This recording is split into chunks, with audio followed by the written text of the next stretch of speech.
I think what they're doing is great. They're standing up for people's rights. Facts are this. They do not represent all the union members. It's them against us. Melbourne's streets have become a battleground of COVID ideologies. The catalyst for the protests, which started yesterday, was a decision by the state government to mandate COVID vaccinations for construction workers. The construction industry must take this opportunity to reset and to restart the industry. We cannot simply go back to the way things were being conducted. Broad-scale non-compliance across the industry that was constituting a threat to public health in the most dramatic of terms. In response to the protests, the government stood down thousands of construction workers across Melbourne and parts of regional Victoria overnight, unable to work for 2 weeks. The divisive decision is the latest attempt to curb growing COVID case numbers in the industry. We put the industry on notice, you'll recall, a week ago that we needed to see a substantial improvement. Since then, we've seen poor compliance and further transmission sites being identified, and that just cannot continue. Compliance has been a very small issue. Most sites are pretty compliant. Health authorities said half of the construction sites it inspected failed to meet COVID safety requirements. Out of 6,000 active COVID cases across Victoria, 337 are linked to building sites. While the CFMEU encourages its members to get vaccinated, it doesn't want to see jabs become mandatory. I've said all along, our union, our building industry group of unions has said all along, we do not support mandatory vaccinations. We support people's choice. Union Secretary John Setka claims the violence isn't coming from his members and blames so-called professional protesters. There was a small contingent of our members there, but the vast majority of them were like people I don't know, like from neo-Nazis to all these extreme, just professional protesters. But there's now a public debate about the extent these protests are driven by union members or anti-lockdown activists. Anyone who looks at the footage can see there's not a Nazi symbol anywhere in that crowd. I've seen on right-wing groups, they're moving this. I'm a tradie, I'm fully vaccinated. To me, they just come across as just uneducated and just scared. They're idiots, sorry. It'd be silly to try to paint all protesters as far right.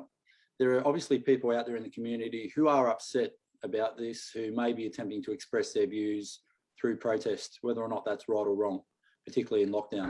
Wow. Police cars were attacked in the city. Shit at the coppers, look at that! Then in the afternoon, protesters surprised police by leaving the city and storming one of Melbourne's busiest roads, blocking traffic for hours on the Westgate Freeway. I would say there would be a very small percentage of union members out there today. There are 300,000 construction workers just in Victoria. That is such a small percentage of that industry.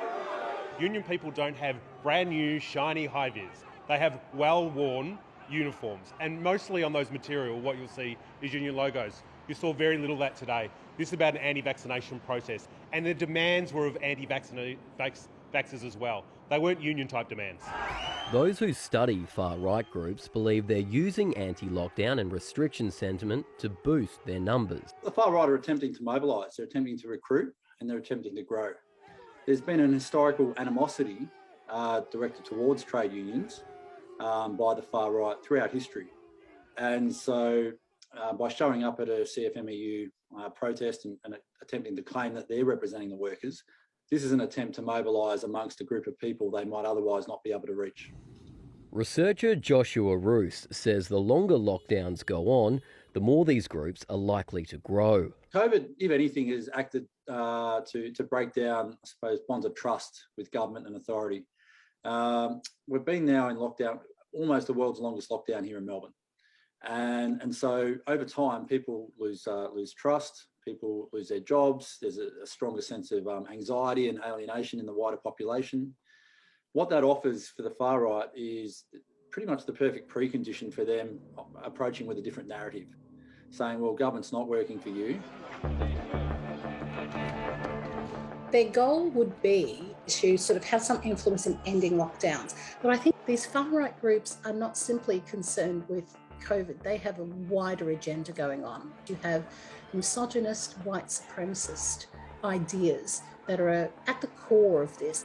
It has traditional ideas of, society. It wants to sort of restore, in some senses, white pride. I've been blown away at the amount of support that we've had for vaccinations. We've only really had pushback from one or two contractors regarding this. Majority of them have already been fully vaccinated or at least one dose. Mark Little owns a small construction company in Geelong. He isn't a member of the CFMEU, but due to the industry shutdown, they now can't go to work. I'd think that we'd be delayed by at least 3 to 4 weeks. And it'd have to cost our small business at least $30,000 to $35,000. Rebecca Casson is the CEO of Master Builders Victoria. It supports the vaccine mandate and says small businesses like Mark's are the victims of these protests. We absolutely condemn the actions of those rioters. They do not represent our industry, and nor do they speak for our workforce.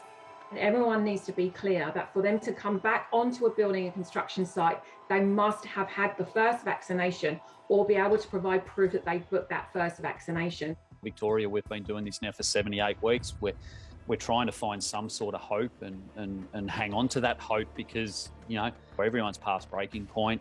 Protesters stayed in the city well into the evening, with concerns there could be more unrest in the days ahead. Our primary focus is the safety of the public. It has been all day and will continue to try and stop this protest. We will stop this protest and we will then step back and investigate and hold those to account who need to be held to account.